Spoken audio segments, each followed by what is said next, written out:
Pray the Lord जी सारे ਨੂੰ ਜੈ ਮਸੀਹ ਕੀ खुदा ਦਾ ਸ਼ੁਕਰ ਕਰਦੇ ਹਾਂ ਅੱਜ ਦੇ 6 ਸਮੇਂ ਦੇ ਲਈ ਪਰ ਮਾਫੀ ਚਾਹੁੰਦਾ 3-4 ਮਿੰਟ ਲੇਟ ਹੋ ਗਏ ਥੋੜੀ ਸੈਟਿੰਗ ਦੇ ਵਿੱਚ ਪ੍ਰੋਬਲਮ ਆ ਰਹੀ ਸੀ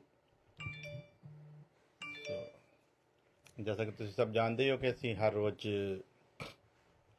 ਨਿਊਯਾਰਕ ਦੇ ਟਾਈਮ ਦੇ ਮੁਤਾਬਕ 9:30 ਵਜੇ ਔਰ ਇੰਡੀਆ ਦੇ ਟਾਈਮ ਦੇ ਮੁਤਾਬਕ ਸਵੇਰ 8 ਵਜੇ ਅਸੀਂ ਪ੍ਰਭੂ ਦੇ ਵਚਨ ਨੂੰ ਸਿੱਖਣ ਦੇ ਲਈ ਸਾਰੇ ਲੋਕ ਇਸੇ ਤਰ੍ਹਾਂ ਆਨਲਾਈਨ ਇਕੱਠੇ ਹੁੰਦੇ ਆ ਸੋ खुदा ਦਾ ਸ਼ੁਕਰ ਕਰਦੇ ਆ ਉਹਨੇ ਅੱਜ ਇੱਕ ਸ਼ਾਮ ਹੋਰ ਸਾਡੇ ਜੀਵਨ ਦੇ ਵਿੱਚ ਦਿੱਤੀ ਕਿ ਅਸੀਂ खुदा ਦੀ ਇੱਛਾ ਨੂੰ ਸੁਣੀਏ ਸਮਝੀਏ ਔਰ ਉਹਦੇ ਉੱਤੇ ਅਸੀਂ ਚੱਲਣ ਦੇ ਲਈ ਇੱਕ ਚੰਗਾ ਫੈਸਲਾ ਲੈ ਸਕੀਏ ਹਾਲੇਲੂਇਆ ਸੋ ਜੈਸਾ ਤੁਸੀਂ ਜਾਣਦੇ ਹੋ ਅਸੀਂ ਸਿੱਖ ਰਹੇ ਹਾਂ ਕਿ खुदा ਨੇ ਆਖਿਆ ਕਿ ਰੌਸ਼ਨੀ ਹੋਵੇ ਤੇ ਰੌਸ਼ਨੀ ਹੋ ਗਈ ਔਰ ਫਿਰ खुदा ਨੇ ਅਗਲਾ ਕੰਮ ਕੀਤਾ ਕਿ ਰੌਸ਼ਨੀ ਨੂੰ ਉਸਨੇ ਹਨੇਰੇ ਤੋਂ ਵੱਖਰਾ ਕੀਤਾ ਸੋ ਇਹ खुदा ਦੀ ਇੱਛਾ ਸੀਗੀ ਕਿ खुदा ਰੌਸ਼ਨੀ ਤੇ ਹਨੇਰੇ ਨੂੰ ਇਕੱਠਿਆਂ ਨਹੀਂ ਰੱਖਣਾ ਚਾਹੁੰਦਾ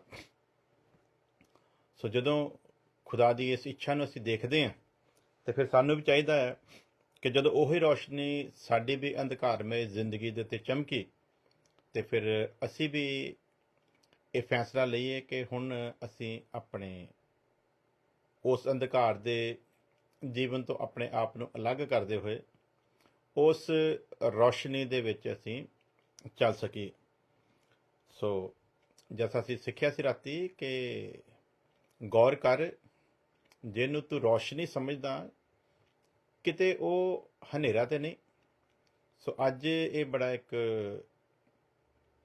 ਗਹਿਰਾਈ ਦਾ ਇੱਕ ਵਿਸ਼ਾ ਹੈ ਕਿ ਵਚਨ ਕਹਿੰਦਾ ਕਿ ਗੌਰ ਕਰ ਜਿਹਨੂੰ ਤੂੰ ਰੌਸ਼ਨੀ ਸਮਝਦਾ ਕਿਤੇ ਉਹ ਹਨੇਰਾ ਤੇ ਨਹੀਂ ਸੋ ਜਿਵੇਂ ਰੌਸ਼ਨੀ ਦੀਆਂ ਵੀ ਕੋਈ ਲਿਮਟ ਨਹੀਂ ਹੈ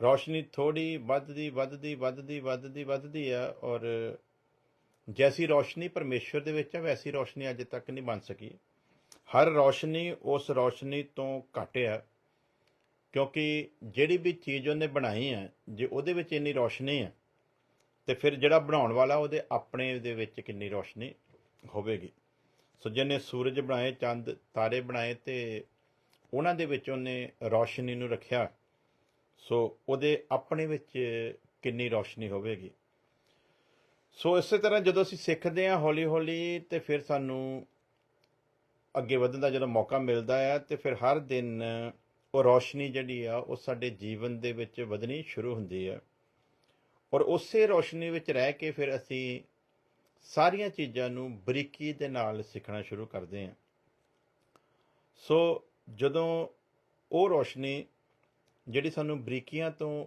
ਵਾਕਿਫ ਕਰਾਉਣ ਦੇ ਲਈ ਵੱਧਦੀ ਹੈ ਤੇ ਫਿਰ ਸਾਨੂੰ ਚਾਹੀਦਾ ਹੈ ਅਸੀਂ ਉਸ ਰੌਸ਼ਨੀ ਦੇ ਵਿੱਚ ਹਰ ਚੀਜ਼ ਨੂੰ ਸਾਫ਼-ਸਾਫ਼ ਵੇਖ ਸਕੀਏ ਸੋ खुदा ਦਾ ਸ਼ੁਕਰ ਕਰਦੇ ਆ ਮੇਰੇ ਖਿਆਲ ਦੇ ਨਾਲ ਕਈ ਲੋਕਾਂ ਨੂੰ ਨਾ ਥੋੜਾ ਕਈ ਵਾਰੀ ਕਨਫਿਊਜ਼ਨ ਹੋ ਜਾਂਦਾ ਕਿਉਂਕਿ ਅਸੀਂ ਜਿਵੇਂ ਕਿ ਕਈ ਵਾਰੀ ਨਾ ਗਲਤੀ ਦੇ ਨਾਲ ਉਹ ਚੈੱਕ ਨਹੀਂ ਕੀਤਾ ਹੁੰਦਾ ਤੇ ਉਹ ਰਾਇਲ ਚਰਚ ਜਿਹੜਾ ਰੈਗੂਲਰ ਫੇਸਬੁੱਕ ਦਾ ਹੈਗਾ ਉੱਤੇ ਕਈ ਵਾਰੀ ਆਨਲਾਈਨ ਮੇਰੇ ਕੋਲ ਹੋ ਜਾਂਦਾ ਤੇ ਕਿਉਂਕਿ ਮੈਂ ਇੰਨਾ ਐਕਸਪਰਟ ਵੀ ਨਹੀਂ ਇਹਨਾਂ ਚੀਜ਼ਾਂ ਦੇ ਵਿੱਚ ਸੋ ਕਈ ਵਾਰੀ ਫਿਰ ਜਿਹੜਾ ਰਾਇਲ ਚਰਚ ਪੇਜ ਤੋਂ ਸੋ ਅੱਜ ਅਸੀਂ ਰਾਇਲ ਚਰਚ ਪੇਜ ਤੋਂ ਹੀ ਹਾਂ ਤੇ ਕਾਫੀ ਲੋਕੀ ਕਨਫਿਊਜ਼ ਹੋਣਗੇ ਸ਼ਾਇਦ ਕਿਉਂਕਿ ਮੇਰੇ ਖਿਆਲ ਦੇ ਨਾਲ ਕੁਝ ਲੋਕ ਕਨਫਿਊਜ਼ਨ ਵੀ ਹੋਣਗੇ ਕਿ ਉਹ ਸ਼ਾਇਦ ਉਹਨਾਂ ਨੇ ਰਾਇਲ ਚਰਚ ਵਾਲਾ ਰੈਗੂਲਰ ਖੋਲ੍ਹਿਆ ਹੋਵੇਗਾ ਤੇ ਮੈਂ ਕੋਸ਼ਿਸ਼ ਕਰਾਂਗਾ ਮੈਂ ਉਹਦੇ 'ਤੇ ਵੀ ਸ਼ੇਅਰ ਕਰ ਦੇਵਾਂ ਤਾਂ ਕਿ ਇਹ ਜਿਹੜੀ ਅਪਡੇਟ ਆ ਉਹਨਾਂ ਲੋਕਾਂ ਤੱਕ ਵੀ ਪਹੁੰਚ ਸਕੇ ਜਿਹੜੇ ਉਸ ਜਗ੍ਹਾ ਦੇ ਉੱਤੇ ਫਾਲੋ ਕਰਨਾ ਚਾਹੁੰਦੇ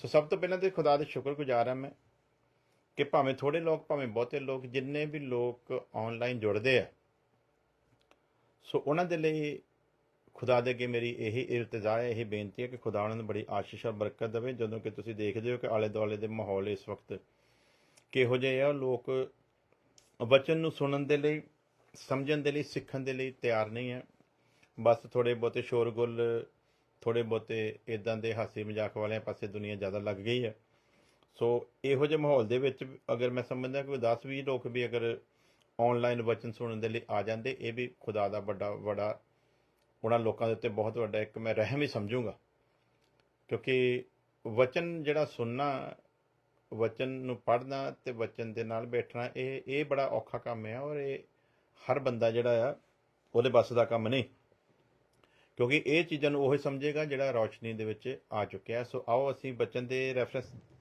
ਪੜ੍ਹ ਕੇ ਨਾਲ ਸਮਝਾਂਗੇ, ਤਾਂ ਕਿ ਸਾਡੀ ਆਪਣੀ ਜਿਹੜੀ ਬੁੱਧ ਆ ਉਹ ਘੱਟ ਤੇ ਪਰਮੇਸ਼ਵਰ ਦਾ ਆਤਮਾ ਸਾਨੂੰ ਜ਼ਿਆਦਾ ਗਾਈਡ ਕਰੇ, ਔਰ ਆਪਣੀ ਬੁੱਧ ਜਿਹੜੀ ਹੈਗੀ ਆ ਉਹਨੂੰ ਵੀ ਪਰਮੇਸ਼ਵਰ ਦੀ ਬੁੱਧ ਦੇ ਹਵਾਲੇ ਕਰਦੇ ਹੋਏ ਅਸੀਂ वचन की गंभीरता ਨੂੰ सीखने की कोशिश करेंगे।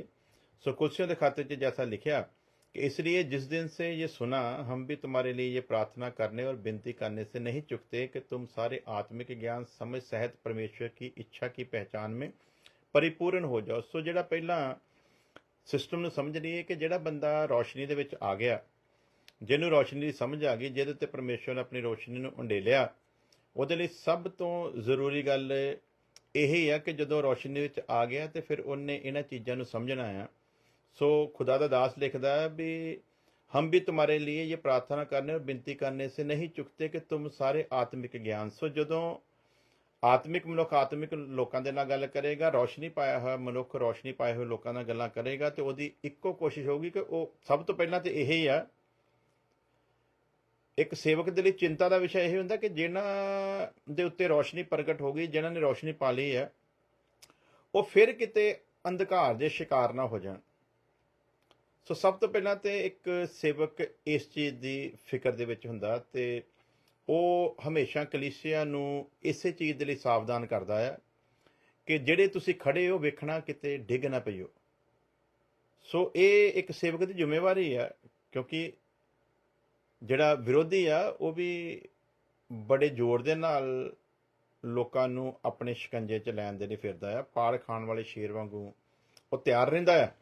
ਸੋ ਇਸ ਲਈ ਇੱਕ ਸੇਵਕ ਹੋਣ ਦੇ ਨਾਤੇ ਇੱਕ ਸੇਵਕ ਲਈ ਸਭ ਤੋਂ ਵੱਡੀ ਜ਼ਿੰਮੇਵਾਰੀ ਇਹ ਆ ਕਿ ਜਦੋਂ ਕਿਸੇ ਨੂੰ ਪਰਮੇਸ਼ਵਰ ਸਮਝ ਆਇਆ, ਜਦੋਂ ਪਰਮੇਸ਼ਵਰ ਦੀ ਰੌਸ਼ਨੀ ਕਿਸੇ ਉੱਤੇ ਚਮਕੀ ਹੈ, ਕਿਸੇ ਦੇ ਉੱਤੇ ਪ੍ਰਗਟ ਕੀਤਾ ਪਰਮੇਸ਼ਵਰ ਨੇ ਆਪਣੇ ਆਪ ਨੂੰ, ਤੇ ਫਿਰ ਸਭ ਤੋਂ ਜ਼ਰੂਰੀ ਇਹ ਆ ਕਿ ਉਸ ਰੌਸ਼ਨੀ ਦੇ ਵਿਖੇ ਹੀ ਲੋਕਾਂ ਨੂੰ ਸਿਖਾਇਆ ਜਾਵੇ।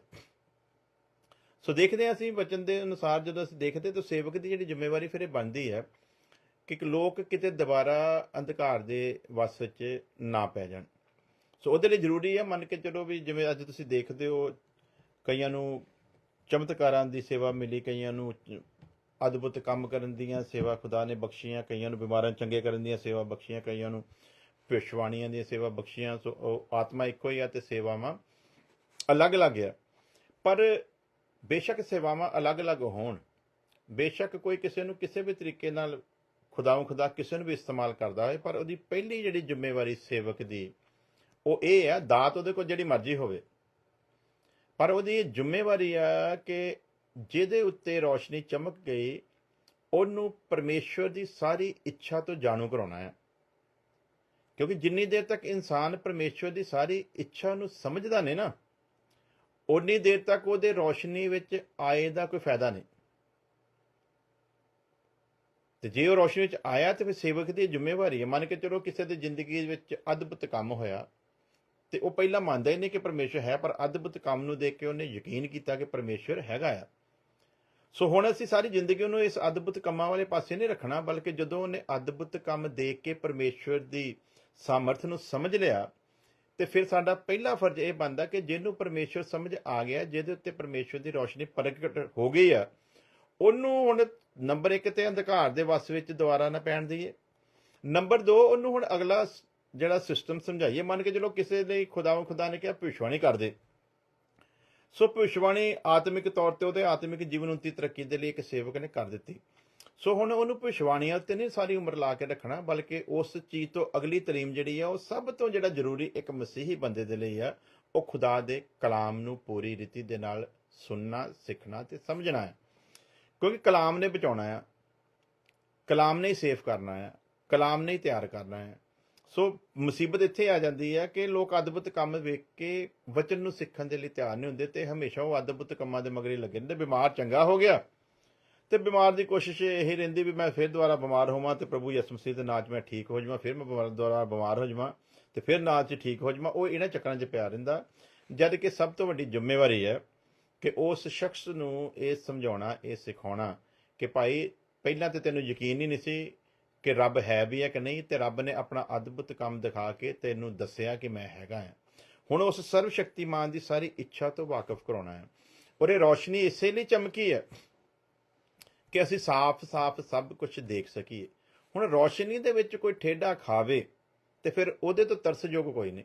ਹਨੇਰੇ ਵਿੱਚ ਤੇ ਬੰਦੇ ਨੇ ਟੇਢਾ ਖਾਣਾ ਹੀ ਖਾਣਾ ਠੇਡਾ, ਉਹ ਤੇ ਕੋਈ ਵੱਡੀ ਗੱਲ ਨਹੀਂ। ਪਰ ਰੌਸ਼ਨੀ ਵਿੱਚ ਚੱਲਣ ਵਾਲਾ ਬੰਦਾ ਵੀ ਜੇ ਠੇਡਾ ਖਾਂਦਾ ਆ ਤੇ ਫਿਰ ਤੇ ਉਹਦੇ ਤੇ ਮੈਂ ਸਮਝਦਾ ਵੀ ਹਾਏ ਆ, ਕਿਉਂਕਿ ਰੌਸ਼ਨੀ ਵਿੱਚ ਤੇ ਸਾਫ਼-ਸਾਫ਼ ਦਿਸਦਾ ਪਿਆ। ਸੋ ਰੌਸ਼ਨੀ ਵਿੱਚ ਠੇਡਾ ਲੱਗਣਾ ਇਹ ਬੜੀ ਖਤਰਨਾਕ ਗੱਲ ਆ, ਜਿਹਨੂੰ ਅੱਜ ਹਰੇਕ ਮਸੀਹੀ ਦੇ ਲਈ ਸਮਝਣਾ ਬੜਾ ਜ਼ਰੂਰੀ ਆ। ਔਰ ਜਦੋਂ ਅਸੀਂ ਵਚਨ ਨੂੰ ਸਮਝਣ ਦੇ ਲਈ ਆਪਣੇ ਆਪ ਨੂੰ ਪਰਮੇਸ਼ਰ ਦੇ ਹੱਥਾਂ 'ਚ ਦਿੰਦੇ ਹਾਂ ਤੇ ਫਿਰ ਇਹ ਸਾਰੀਆਂ ਗਹਿਰਾਈਆਂ ਜਿਹੜੀਆਂ ਹੈਗੀਆਂ ਆ ਉਹ ਸਾਡੇ ਤੇ ਪਰਮੇਸ਼ਰ ਇਸੇ ਤਰ੍ਹਾਂ ਪ੍ਰਗਟ ਕਰਦਾ। ਸੋ ਖੁਦਾ ਦਾ ਦਾਸ ਦੱਸਦਾ ਆ, ਇਸ ਲਈ ਜਿਸ ਦਿਨ ਸੇ ਇਹ ਸੁना हम भी तुम्हारे लिए ये प्रार्थना करने और बिनती करने से नहीं चुकते। ਕਾਹਦੇ ਲਈ? ਹੁਣ ਜਦੋਂ ਕਹਿੰਦੇ ਤੁਹਾਡੇ ਵਿਸ਼ਵਾਸ ਦੇ ਬਾਰੇ ਸੁਣਿਆ ਨਾ, ਤੇ ਹੁਣ ਅਸੀਂ ਇਹ ਸਮਝ ਗਏ ਹਾਂ ਕਿ ਤੁਹਾਨੂੰ ਪਰਮੇਸ਼ਰ ਤੇ ਕੀ ਹੋ ਗਿਆ, ਭਲਾ ਵਿਸ਼ਵਾਸ ਹੋ ਗਿਆ, ਤੁਸੀਂ ਮੰਨ ਲਿਆ ਕਿ ਪਰਮੇਸ਼ਰ ਹੈਗਾ। ਹੁਣ ਇੱਕ ਸੇਵਕ ਹੋਣ ਦੇ ਨਾਤੇ ਸੰਤ ਪੁਰਸ਼ ਕਹਿੰਦਾ ਵੀ ਅਸੀਂ ਇਹੀ ਪ੍ਰਾਰਥਨਾ ਕਰਦੇ ਹਾਂ ਵੀ ਤੁਸੀਂ ਸਾਰੇ ਆਤਮਿਕ ਗਿਆਨ। ਸੋ ਇੱਥੇ ਇੱਕ ਖਾਸ ਜਿਹੜੀ ਗੱਲ ਸਾਡੇ ਸਾਹਮਣੇ ਹੁੰਦੀ ਵੀ ਸਾਰੇ ਆਤਮਿਕ ਗਿਆਨ। ਇੱਥੇ ਇਕੱਲੇ ਗਿਆਨ ਦੀ ਗੱਲ ਨਹੀਂ ਕੀਤੀ ਗਈ, ਆਤਮਿਕ ਗਿਆਨ। ਗਿਆਨ ਦੁਨੀਆ ਕੋਲ ਬੜਾ ਹੋ ਸਕਦਾ, ਗਿਆਨ ਅੰਧਕਾਰ ਦੇ ਵਸ ਵਿੱਚ ਪਏ ਹੋਏ ਲੋਕਾਂ ਦੇ ਕੋਲ ਬੜਾ ਹੋ ਸਕਦਾ, ਗਿਆਨ ਅੰਧਕਾਰ ਦੇ ਵਿੱਚ ਚੱਲਣ ਵਾਲਿਆਂ ਕੋਲ ਬਹੁਤ ਜ਼ਿਆਦਾ ਹੋ ਸਕਦਾ ਹੈ। ਪਰ ਆਤਮਿਕ ਗਿਆਨ ਉਸੇ ਮਨੁੱਖ ਦੇ ਕੋਲ ਹੋਊਗਾ ਜਿਹਦਾ ਆਤਮਾ ਤੋਂ ਜਿਹਨੇ ਜਨਮ ਪਾਇਆ ਹੈ, ਜਿਹੜਾ ਜਨਮ ਆਤਮਾ ਤੋਂ ਹੋਇਆ ਹੈ, ਜਿਹਨੂੰ ਪਰਮੇਸ਼ਰ ਦੇ ਘਰ ਦੇ ਵਿੱਚ ਜਨਮ ਲੈਣ ਦਾ ਮੌਕਾ ਮਿਲਿਆ ਹੈ, ਜਿਹਦੇ ਉੱਤੇ ਪਰਮੇਸ਼ਰ ਨੇ ਵੱਡਾ ਅਨੁਗ੍ਰਹਿ ਕੀਤਾ ਹੈ। ਆਤਮਿਕ ਗਿਆਨ ਨੂੰ ਉਹੀ ਬੰਦਾ ਸਮਝ ਸਕਦਾ।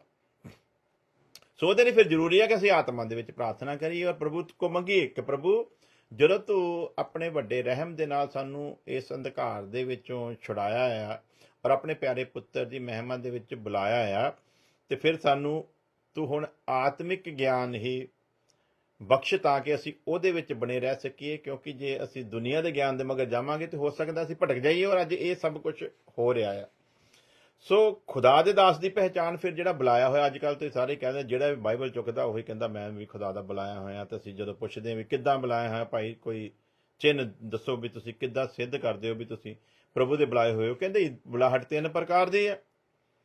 ਇੱਕ ਪ੍ਰਭੂ ਆਪ ਬੁਲਾਉਂਦਾ ਹੈ, ਇੱਕ ਖੁਦਾ ਆਪਣੇ ਸੇਵਕਾਂ ਦੇ ਦੁਆਰਾ ਬੁਲਾਉਂਦਾ, ਤੇ ਇੱਕ ਬੰਦਾ ਆਪਣੀ ਇੱਛਾ ਦੇ ਨਾਲ ਆਉਂਦਾ ਹੈ। ਸੋ ਹੁਣ ਆਪਣੀ ਇੱਛਾ ਦੇ ਨਾਲ ਤੇ ਸਾਰੇ ਹੀ ਆਏ ਹੋਏ ਆ, ਕਿਉਂਕਿ ਅਸਲ ਦੇ ਵਿੱਚ ਬੁਲਾਏ ਨਹੀਂ ਹੁੰਦੇ, ਪਰ ਉਹਨਾਂ ਕੋਲ ਉਹ ਇੱਕ ਬਹਾਨਾ ਆ ਕਿ ਵਚਨ 'ਚ 3 ਤਰ੍ਹਾਂ ਦੀ ਬੁਲਾਹਟ ਹੈ, 3 ਤਰ੍ਹਾਂ ਦੇ ਵਿੱਚੋਂ ਇਹ ਇੱਕ ਬੁਲਾਹਟ। ਤੇ ਇਹ ਬੁਲਾਹਟ ਜਿਹੜੀ ਆ ਇਹ 99% ਲੋਕਾਂ ਦੇ ਵਿੱਚ ਇਹ ਬੁਲਾਹਟ ਦੇਖਣ ਨੂੰ ਮਿਲਦੀ ਕਿ ਨਹੀਂ ਜੀ ਅਸੀਂ ਆਪਣੀ ਇੱਛਾ ਦੇ ਨਾਲ ਹੀ ਪ੍ਰਭੂ ਨੂੰ ਪਾਇਆ ਹੈ ਤੇ ਆਪਣੀ ਇੱਛਾ ਦੇ ਨਾਲ ਹੀ ਅਸੀਂ ਇਸ ਸੇਵਕਾਂ ਨੂੰ ਸ਼ੁਰੂ ਕੀਤਾ ਹੈ ਤੇ ਪ੍ਰਭੂ ਇਸ ਸੇਵਕਾਂ ਨੂੰ ਕਬੂਲ ਕਰਦਾ ਹੈ। ਸੋ ਐਸੀ ਕੋਈ ਗੱਲ ਨਹੀਂ, ਜਦੋਂ ਵਚਨ 'ਚ ਲਿਖਿਆ ਬੁਲਾਹਟ 3 ਪ੍ਰਕਾਰ ਦੀ ਹੈ, ਜਦੋਂ ਅਸੀਂ ਵਚਨ ਪੜ੍ਹਦੇ ਹਾਂ ਤੇ ਫਿਰ ਉਹਨੂੰ ਅਸੀਂ ਚੈਲੰਜ ਤੇ ਨਹੀਂ ਕਰ ਸਕਦੇ। ਪਰ ਜਿਹੜੀ ਇਹ ਤੀਸਰੀ ਕਿਸਮ ਦੀ ਬੁਲਾਹਟ ਇਹ ਅੱਜ ਕੱਲ੍ਹ ਜ਼ਿਆਦਾ ਪਾਈ ਜਾਂਦੀ ਹੈ। ਔਰ ਇਸ ਬੁਲਾਹਟ ਨੂੰ ਵੀ ਜਿਹੜੀ ਬੁਲਾਹਟ ਹੈਗੀ ਇਹਨੂੰ ਵੀ ਸਮਝਣ ਦੇ ਲਈ ਨਾ, ਉਹਦੇ ਲਈ ਵੀ ਬੰਦੇ ਦੇ ਲਈ ਜ਼ਰੂਰੀ ਹੈ ਕਿ ਉਹ ਆਤਮਿਕ ਗਿਆਨ ਨੂੰ ਪਾਵੇ, ਉਹ ਆਤਮਿਕ ਸਮਝ ਨੂੰ ਪਾਵੇ, ਉਹ ਪਰਮੇਸ਼ਵਰ ਦੀ ਇੱਛਾ ਦੀ ਪਹਿਚਾਣ ਦੇ ਵਿੱਚ ਪਰਿਪੂਰਨ ਹੋਵੇ। ਸੋ ਹੁਣ ਜੇ ਅਸੀਂ ਆਪ ਵੀ ਕਹੀਏ ਵੀ ਨਹੀਂ ਜੀ ਮੈਨੂੰ ਕਿਸੇ ਸੇਵਕ ਦੁਆਰਾ ਨਹੀਂ ਬੁਲਾਇਆ ਗਿਆ, ਮੈਨੂੰ ਪਰਮੇਸ਼ਰ ਨੇ ਡਾਇਰੈਕਟ ਨਹੀਂ ਬੁਲਾਇਆ, ਤੇ ਮੈਨੂੰ ਮੇਰੇ ਅੰਦਰ ਹੀ ਆਵਾਜ਼ ਉੱਠੀ ਕਿ ਮੈਂ ਪ੍ਰਭੂ ਲਈ ਕੁਛ ਕਰਾਂ ਤੇ ਪ੍ਰਭੂ ਨੇ ਮੈਨੂੰ ਕਬੂਲ ਕੀਤਾ, ਤੇ ਫਿਰ ਉੱਥੇ ਜੀਵਨ ਬਿਆਨ ਕਰਦਾ ਆ। ਜੇ ਅਸੀਂ ਕਹੀਏ ਨਾ ਕਿ ਅਸੀਂ ਆਪਣੇ ਆਪ ਹੀ ਪ੍ਰਭੂ ਦੇ ਸਪੁਰਦ ਆਪਣੇ ਆਪ ਨੂੰ ਕੀਤਾ ਤੇ ਪ੍ਰਭੂ ਨੇ ਸੇਵਕਾਈ ਸਾਨੂੰ ਬਖਸ਼ੀ ਹੈ, ਤੇ ਫਿਰ ਉੱਥੇ ਵੀ ਆ ਕੇ ਬੜੀਆਂ ਸਾਰੀਆਂ ਚੀਜ਼ਾਂ ਸਾਡੇ ਸਾਹਮਣੇ ਫਿਰ ਚੈਲੰਜ ਬਣ ਕੇ ਖੜੀਆਂ ਹੁੰਦੀਆਂ, ਜਿਹੜੀਆਂ ਫਿਰ ਸਾਨੂੰ ਪਹਿਚਾਣ ਵੀ ਦਿੰਦੀਆਂ ਵੀ ਇਹ ਵਾਕਿਆ ਜੇ ਆਪਣੀ ਇੱਛਾ ਦੇ ਨਾਲ ਵੀ ਆਇਆ ਆ ਤੇ ਪ੍ਰਭੂ ਨੇ ਇਹਨੂੰ ਗ੍ਰਹਿਣ ਕਰ ਲਿਆ, ਇਹਦੀ ਸੇਵਕਾਈ ਨੂੰ ਗ੍ਰਹਿਣ ਕਰ ਲਿਆ, ਕਿ ਪ੍ਰਭੂ ਦਾ ਰੂਹ ਇਹਦੇ ਨਾਲ ਹੋ ਕੇ ਚੱਲ ਰਿਹਾ ਆ, ਕਿ ਪ੍ਰਭੂ ਇਹਦੇ ਉੱਤੇ ਆਪਣੇ ਅਨੁਗ੍ਰਹਿ ਨੂੰ ਉਸ ਤਰ੍ਹਾਂ ਬਣਾਏ ਰੱਖਦਾ ਜਿਸ ਤਰ੍ਹਾਂ ਬੁਲਾਇਆ ਹੋਇਆਂ ਦੇ ਉੱਤੇ ਉਹਦਾ ਅਨੁਗ੍ਰਹਿ ਬਣਿਆ ਰਹਿੰਦਾ।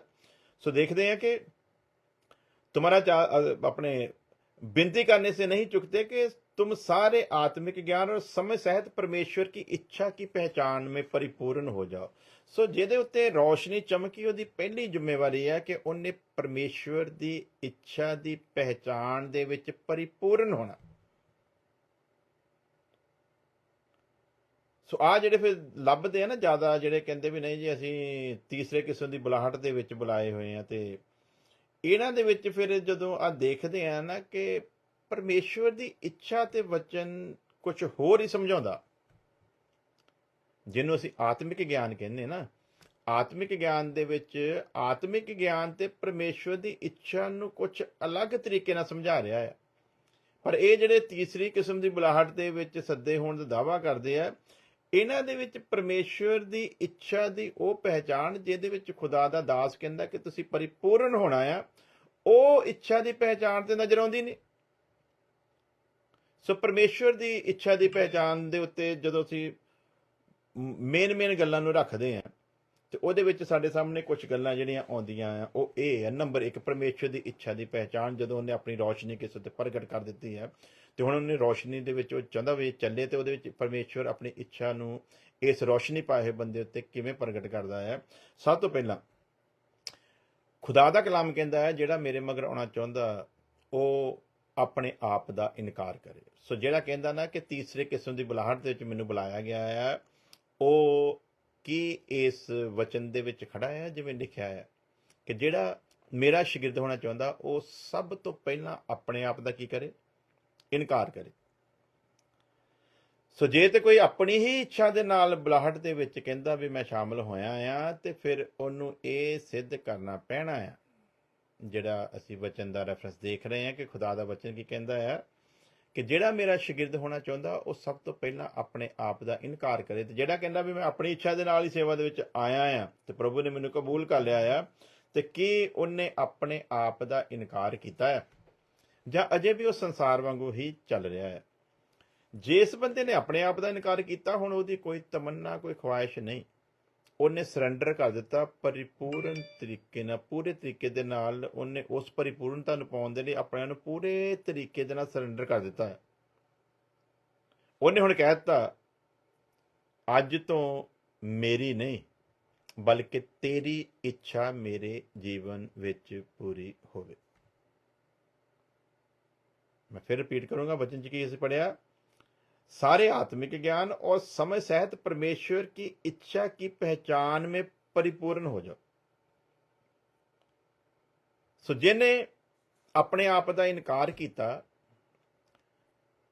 ਉਹਨੂੰ ਜਦੋਂ ਅਸੀਂ ਸਮਝਣਾ ਆ ਫਿਰ ਵੀ ਜਿੱਦਾਂ ਅਸੀਂ ਸੁਣੇ ਸਿੱਖਿਆ ਕਿ ਜੇ ਕੋਈ ਕਹਿੰਦਾ ਨਾ ਵੀ ਮੈਂ ਤੀਸਰੇ ਕਿਸਮ ਦੀ ਬੁਲਾਹਟ ਵਿੱਚ ਸੇਵਾ ਕਰ ਰਿਹਾ ਹਾਂ, ਤੇ ਫਿਰ ਉਹਦੇ ਲਈ ਜ਼ਰੂਰੀ ਕੀ ਆ? ਉਹ ਪਰਮੇਸ਼ਵਰ ਦੀ ਪੂਰੀ ਇੱਛਾ ਦੀ ਪਹਿਚਾਣ ਦੇ ਵਿੱਚ ਪਰਿਪੂਰਨ ਹੋਵੇ। ਤੇ ਇੱਛਾ ਦੀ ਪਹਿਚਾਣ ਦੇ ਵਿੱਚ ਪਹਿਲਾ ਜਿਹੜਾ ਸਟੈਪ ਕੀ ਆ ਕਿ ਜਿਹੜਾ ਮੇਰਾ ਸ਼ਾਗਿਰਦ ਹੋਣਾ ਚਾਹੁੰਦਾ ਉਹ ਆਪਣੇ ਆਪ ਦਾ ਇਨਕਾਰ ਕਰੇ। ਤੇ ਜਿਹੜਾ ਕਹਿੰਦਾ ਨਾ ਵੀ ਮੈਂ ਤੀਸਰੇ ਕਿਸਮ ਦੀ ਬੁਲਾਹਟ 'ਚ ਆਇਆ, ਕੀ ਉਹਨੇ ਆਪਣੇ ਆਪ ਦਾ ਇਨਕਾਰ ਕੀਤਾ? ਤੇ ਜੇ ਉਹਨੇ ਆਪਣੇ ਆਪ ਦਾ ਇਨਕਾਰ ਕੀਤਾ ਤੇ ਫਿਰ ਅਗਲੀ ਗੱਲ ਹੈਗੀ ਆ ਕਿ ਕੀ ਉਹ ਪਰਮੇਸ਼ਵਰ ਦੀ ਇੱਛਾ ਨੂੰ ਹੁਣ ਸਮਝਦਾ ਹੈ? ਕਿਉਂਕਿ ਜਿਹਨੇ ਆਪਣੇ ਆਪ ਦਾ ਇਨਕਾਰ ਕਰ ਦਿੱਤਾ, ਉਹਨੇ ਕਰ ਦਿੱਤਾ ਆਪਣੇ ਆਪ ਨੂੰ ਸਰੈਂਡਰ।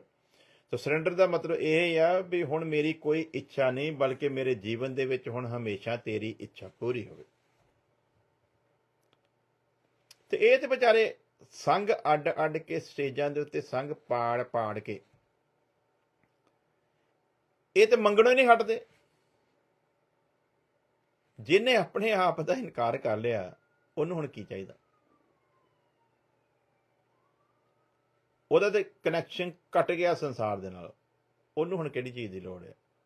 ਉਹਦੀ ਤਾਂ ਹੁਣ ਦੁਆ ਇਹ ਹੈ, ਤੂੰ ਭੁੱਖਾ ਨਾ ਰੱਖੇ, ਤੂੰ ਨੰਗਾ ਰੱਖੇ, ਤੂੰ ਪਿਆਸਾ ਰੱਖੇ, ਤੂੰ ਇੱਜ਼ਤ ਦਵੇਂ ਤੇ ਭਾਵੇਂ ਬੇਇੱਜ਼ਤੀ ਕਰਾਵੇਂ, ਤੂੰ ਉਤਾਹਾਂ ਨੂੰ ਲੈ ਕੇ ਜਾਵੇਂ ਤੇ ਭਾਵੇਂ ਠਾਂ ਗਿਰਾਵੇਂ। ਮੈਂ ਤੇਰੀ ਇੱਛਾ ਨੂੰ ਸਮਝ ਲਿਆ, ਤੂੰ ਮੇਰੇ ਜੀਵਨ ਦੇ ਵਿੱਚ ਜੋ ਵੀ ਕੁਝ ਕਰੇਗਾ ਉਹ ਮੇਰੇ ਲਈ ਭਲਾ ਹੀ ਹੋਵੇਗਾ। ਇਹਨੂੰ ਕਹਿੰਦੇ ਸਾਰੇ ਆਤਮਿਕ ਗਿਆਨ ਤੇ ਸਮਝ ਸਹਿਤ ਪਰਮੇਸ਼ਵਰ ਦੀ ਇੱਛਾ ਦੇ ਵਿੱਚ ਪਰਿਪੂਰਨ ਹੋਣਾ। ਅਗਲੀ ਗੱਲ, ਇੱਛਾ ਦੀ ਪਰਿਪੂਰਨਤਾ ਦਾ ਦੂਸਰਾ ਮਤਲਬ, ਯਿਸੂ ਮਸੀਹ ਨੇ ਕਿਹਾ ਧਰਤੀ ਉੱਤੇ ਆਪਣੇ ਲਈ ਧਨ ਨਾ ਜੋੜੋ।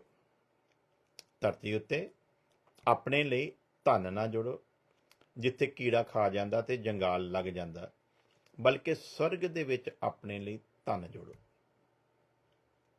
ਤੁਸੀਂ ਧਨ ਨੂੰ ਤੇ ਪਰਮੇਸ਼ਵਰ ਦੋਨਾਂ ਨੂੰ ਲੈ ਕੇ ਨਹੀਂ ਚੱਲ ਸਕਦੇ। ਇੱਕ ਦੇ ਨਾਲ ਮਿਲੇ ਰਹੋਗੇ ਤੇ ਇੱਕ ਦੇ ਖਿਲਾਫ ਹੋਵੋਗੇ।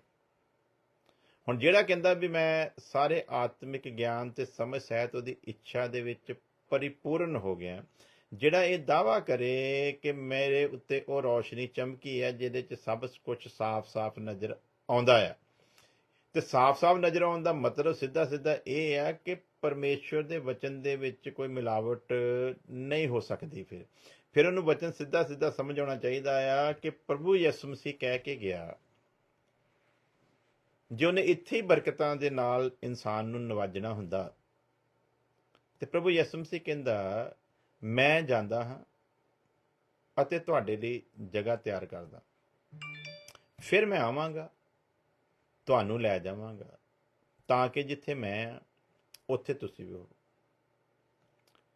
ਮੈਂ ਇਸ ਟਾਈਮ ਮੰਨ ਲਓ ਅਮਰੀਕਾ ਦੇ ਵਿੱਚ ਬੈਠਾ, ਮੇਰਾ ਪਾਪਾ ਮੇਰੇ ਨਾਲ ਵਾਅਦਾ ਕਰਕੇ ਜਾਵੇ ਔਰ ਮੈਨੂੰ ਪਾਪੇ ਤੇ ਪੂਰਾ ਭਰੋਸਾ ਹੋਵੇ ਵੀ ਜੋ ਇਹ ਕਹਿੰਦਾ ਨਾ ਉਹ ਇਹ ਕਰਨ ਦੀ ਸਾਮਰਥ ਰੱਖਦਾ। ਮੇਰਾ ਪਾਪਾ ਕਵੇ ਪੁੱਤ ਤੂੰ ਬੈਠ ਤੇ ਮੈਂ ਚੱਲਾਂ ਇੰਡੀਆ, ਮੈਂ ਤੇਰੇ ਲਈ ਵਧੀਆ ਸਥਾਨ ਵਧੀਆ ਜਗ੍ਹਾ ਤਿਆਰ ਕਰਦਾ, ਤੋ ਕਰਕੇ ਫਿਰ ਮੈਂ ਆਵਾਂਗਾ ਤੇ ਮੈਂ ਤੈਨੂੰ ਆਪਣੇ ਨਾਲ ਲੈ ਜਾਵਾਂਗਾ। ਹੁਣ ਪਾਪੇ ਤੇ ਪੂਰਾ ਭਰੋਸਾ ਵੀ ਪਾਪਾ ਕਹਿ ਕੇ ਮੁੱਕਰਦਾ ਨਹੀਂ, ਪਾਪਾ ਸਮਰਥੀ ਹੈ, ਪਾਪਾ ਜੋ ਕਰ ਸਕਦਾ ਹੈ, ਜੋ ਕਹਿੰਦਾ ਉਹ ਹਮੇਸ਼ਾ ਕਰਦਾ ਹੈ ਤੇ ਕਰ ਸਕਦਾ ਹੈ। ਤੇ ਫਿਰ ਮੈਂ ਤੇ ਮੂਰਖ ਹੋਵਾਂਗਾ ਵੀ ਮੇਰਾ ਪਾਪਾ ਮੇਰੇ ਲਈ ਏਡੀ ਬਹੁ ਮੁੱਲੇ ਇੱਕ ਚੀਜ਼ ਬਣਾਉਣ ਦੇ ਲਈ ਵਾਅਦਾ ਕਰਕੇ ਗਿਆ ਹੋਵੇ ਤੇ ਮੈਨੂੰ ਇਹ ਵੀ ਪਤਾ ਹੋਵੇ ਵੀ ਉਹ ਬਣਾਉਣ ਦੀ ਸਮਰਥ ਰੱਖਦਾ ਆ, ਤੇ ਫਿਰ ਕੀ ਮੈਂ ਅਮਰੀਕਾ ਦੇ ਵਿੱਚ ਆਪਣੇ ਲਈ ਕੁਝ ਬਣਾਵਾਂਗਾ, ਜਾਂ ਕੀ ਮੈਂ ਅਮਰੀਕਾ ਦੇ ਵਿੱਚ ਆਪਣੇ ਆਪ ਨੂੰ ਬਹੁਤ ਜ਼ਿਆਦਾ ਧਨੀ ਬਣਾਉਣ ਦੇ ਲਈ ਕੋਈ ਉਪਰਾਲਾ ਕਰਾਂਗਾ, ਜਾਂ ਕੀ ਮੈਂ ਐਸੀ ਕੋਈ ਭੱਜ ਦੌੜ ਕਰਾਂਗਾ ਕਿ ਮੈਂ ਇੱਥੇ ਅਮਰੀਕਾ ਦੇ ਵਿੱਚ ਬਹੁਤ ਜ਼ਿਆਦਾ ਅਮੀਰ ਬੰਦਿਆਂ ਦੇ ਵਿੱਚ ਮੇਰਾ ਨਾਮ ਹੋ ਜਾਵੇ, ਜਾਂ ਕੀ ਮੈਂ ਸ਼ਾਨੋ ਸ਼ੌਕਤ ਦੇ ਪਿੱਛੇ ਭੱਜਾਂਗਾ ਕਿਉਂਕਿ ਮੈਨੂੰ ਤੇ ਪਤਾ। ਔਰ ਫਿਰ ਅਗਲੀ ਗੱਲ ਕੀ ਹੈ, ਭਾਪੇ ਦਾ ਪਤਾ ਕੋਈ ਨਹੀਂ ਕਦੋਂ ਆ ਜਾਵੇ,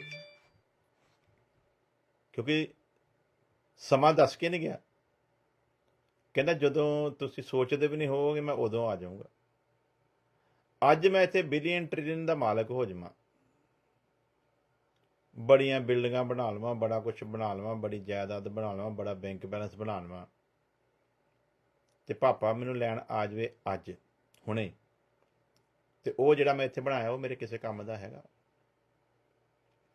ਔਰ ਜਿਹੜਾ ਉਹਨੂੰ ਬਣਾਉਣ ਦੇ ਪਿੱਛੇ ਮੈਂ ਆਪਣਾ ਸਮਾਂ ਬਰਬਾਦ ਕੀਤਾ, ਉਹ ਸਮਾਂ ਅਗਰ ਮੈਂ ਪ੍ਰਭੂ ਦੇ ਨਾਲ ਗੁਜ਼ਾਰਾਂ ਤੇ ਉਹ ਮੇਰੇ ਲਈ ਬਹੁਮੁੱਲੇ ਹੋਵੇਗਾ, ਜਾਂ ਕਿ ਮੈਂ ਸੰਸਾਰ ਦੀਆਂ ਚੀਜ਼ਾਂ ਨੂੰ ਪਾਉਣ ਦੇ ਲਈ ਜਿਹੜਾ ਆਪਣਾ ਟਾਈਮ ਵੇਸਟ ਕਰਾਂ ਉਹ ਮੇਰੇ ਲਈ ਬਹੁਮੁੱਲੇ ਹੋਵੇਗਾ। ਸੋ ਪਿਆਰੇ ਅਜੀਜ਼ੋ, ਰੌਸ਼ਨੀ ਇਸੇ ਲਈ ਚਮਕੀ ਹੈ।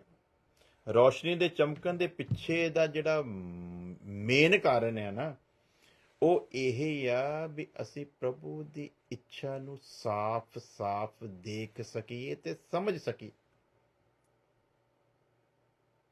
ਤੇ ਹੁਣ ਅੱਗੇ ਪੜ੍ਹਦੇ ਹਾਂ, ਤਾਂ ਕਿ ਤੁਹਾਡਾ ਚਾਲ ਚਲਨ ਪ੍ਰਭੂ ਕੇ ਯੋग्य ਹੋ। ਸੋ ਜਿਹੜਾ ਰੌਸ਼ਨੀ ਵਿੱਚ ਆ ਗਿਆ ਉਹਦਾ ਚਾਲ ਚਲਨ ਕਿੱਦਾਂ ਦਾ ਹੋਣਾ ਚਾਹੀਦਾ? प्रभु ਨੂੰ पसंद आने वाला, ताकि तुम्हारा चाल चलन प्रभु के योग्य हो और वह सब प्रकार से पसंद हो। ਅਸੀਂ ਤੇ ਕਦੇ ਕਿਤੇ ਕੋਈ ਇੱਕ ਅੱਧੀ ਗੱਲ ਦੇ ਪਿੱਛੇ ਉਹਨੂੰ ਪ੍ਰਸੰਨ ਕਰ ਦਈਏ ਤੇ ਕਰ ਦਈਏ, ਲੇਕਿਨ ਵਚਨ ਕੀ ਦੱਸਦਾ, ਜਿਹੜਾ ਰੌਸ਼ਨੀ ਦੇ ਵਿੱਚ ਆਇਆ ਤੇ ਰੌਸ਼ਨੀ ਦੇ ਵਿੱਚ ਚੱਲਦਾ ਆ, ਉਤੋਂ ਪਰਮੇਸ਼ਵਰ ਕੀ ਆਸ਼ਾ ਰੱਖਦਾ ਆ ਕਿ ਉਹ ਇਸ ਤਰ੍ਹਾਂ ਚੱਲੇ ਔਰ ਤਾਂ ਕਿ ਪਰਮੇਸ਼ਵਰ ਹਰ ਪ੍ਰਕਾਰ ਦੇ ਨਾਲ ਉਤੋਂ खुश होवे और तुम्हें हर प्रकार के भले कामों का फल लगे। सो जिहड़ा रोशनी च आया ਉਹਦੇ ਲਈ ਪ੍ਰਭੂ ਦੀ ਇਹ ਇੱਛਾ ਹੈ ਕਿ ਉਹ ਐਸਾ ਹੋਵੇ ਕਿ ਉਹਦੇ ਵਿੱਚ ਹਰ ਪ੍ਰਕਾਰ ਦੇ ਭਲੇ ਕੰਮ ਦਾ ਫਲ ਨਜ਼ਰ ਆਵੇ और परमेश्वर की पहचान में बढ़ते जाओ। वो फिर परमेश्वर की पहचान दे विच वधन वाला मनुख होना चाहिए, जिहड़ा रोशनी विच आ गया है ते जिन्हों उन्हें अंधकार दे विचों छुड़ा लिया है। 11वीं आयत, और उसकी महिमा की शक्ति के अनुसार सब प्रकार की सामर्थ्य से बलवंत होते जाओ, ताकि आनंद के साथ हर प्रकार से धीरज और सहनशीलता दिखा सको। ਹੁਣ ਵਚਨ ਤੇ ਕਹਿੰਦਾ ਵੀ ਉਹਦੀ ਮਹਿਮਾ ਦੀ ਸ਼ਕਤੀ ਦੇ ਅਨੁਸਾਰ ਹਰ ਪ੍ਰਕਾਰ ਦੀ ਸਮਰਥ ਦੇ ਨਾਲ ਬਲਵੰਤ ਹੋਣਾ ਹੈ।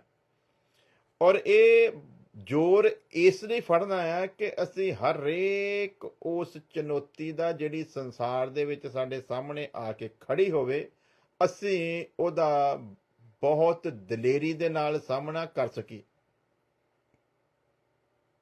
ਲੇਕਿਨ ਹੁੰਦਾ ਕੀ ਹੈ ਭਲਾ? ਸਾਡਾ ਤੇ ਰੋਣਾ ਧੋਣਾ ਹੀ ਖਤਮ ਨਹੀਂ ਹੁੰਦਾ। ਹਰ ਐਤਵਾਰ ਸਾਡੀ ਕੋਈ ਨਾ ਕੋਈ ਖੁਆਇਸ਼, ਸਾਡੀ ਕੋਈ ਨਾ ਕੋਈ ਇੱਛਾ ਹੁੰਦੀ ਜਿਹਨੂੰ ਲੈ ਕੇ ਅਸੀਂ ਪ੍ਰਭੂ ਦੀ ਹਜ਼ੂਰੀ ਵਿੱਚ ਜਾਂਦੇ ਹਾਂ। ਅਸੀਂ ਇਹ ਤੇ ਕਦੇ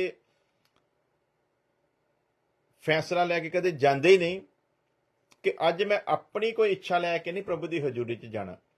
ਅੱਜ ਮੈਂ ਪ੍ਰਭੂ ਦੀ ਹਜ਼ੂਰੀ 'ਚ ਜਾਣਾ ਆ, ਉਹਨੂੰ ਇਹ ਪੁੱਛਣਾ ਆ, ਪ੍ਰਭੂ ਤੂੰ ਦੱਸ ਤੇਰੀ ਮੇਰੇ ਲਈ ਕੀ ਇੱਛਾ ਹੈ। ਹੁਣ ਤੇ ਸੇਵਕ ਚਰਚਾਂ 'ਚ ਲੋਕਾਂ ਨੂੰ ਬੁਲਾਉਂਦਾ, ਇਸ ਲਈ ਆ ਜਾਓ ਆ ਜਾਓ, ਆਸ਼ੀਸ਼ਾਂ ਬਰਕਤਾਂ, ਬਾਰਿਸ਼ ਹੋਣ ਵਾਲੀ, ਆ ਜਾਓ। ਅੱਜ ਬਿਮਾਰ ਸਾਰੇ ਚੰਗੇ ਹੋ ਜਾਣਗੇ, ਆ ਜਾਓ। ਅੱਜ ਲਾਚਾਰੀਆਂ ਦੂਰ ਹੋ ਜਾਣਗੀਆਂ, ਆ ਜਾਓ। ਅੱਜ ਚਮਤਕਾਰ ਹੋਣਗੇ, ਆ ਜਾਓ। ਇਹ ਤੇ ਸਾਰਾ ਕੁਝ ਸਾਡੇ ਲਈ ਹੈ।